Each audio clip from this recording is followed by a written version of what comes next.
হরে কৃষ্ণ। এক কৃষকের কাছে গরু গাড়ি ছিলেন, যেটা দিয়ে কৃষক জমিতে চাষ করতেন। একদিন সৌভাগ্যবশত কৃষক এক লটারি পেয়েছে, আর সে পেয়েছে কি এক মার্সিডিজ ব্র্যান্ডের গাড়ি, যেটা খুব দামি গাড়ি।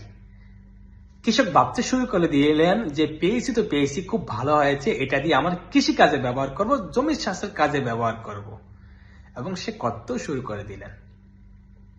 এখন আমরা সবাই বলবো সেটা বড় বেকুফ, কারণ সে জানা না মার্সিডিজ ব্র্যান্ডের গাড়িটা কি বা তার কদর কি, এটাতে কি কি করা যায়। যদি আমরা চিন্তা করি, ওই কৃষকের মতো আমরাও বেকুফের মতো কাজ করছি।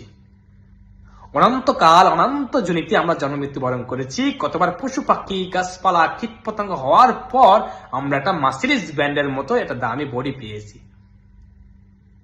যেটা রয়েছে সর্বোচ্চ বুদ্ধি সম্পূর্ণ, সর্বোচ্চ চেতনা সম্পূর্ণ বডি। তারপরেও আমরা কি করছি? ওই কৃষকের মতোই মার্সিডিজ ব্র্যান্ডের গাড়ি পেয়েও কৃষি কাজে ব্যবহার করছি আমরা। এমন একটা বডি পাওয়ার পর যদি আমরা হেলে দুলে নাচে গিয়ে খেয়ে দিয়ে বেরিয়ে এই জীবনটা শেষ করে দিই, তাহলে আমরা ওই কৃষকের মতো বড় বেকুফ। এখনো সময় আছে, আজ থেকে এখন থেকে হরিভক্তি করুন, আপনার মনুষ্য জন্ম সার্থক করুন। হরে কৃষ্ণ।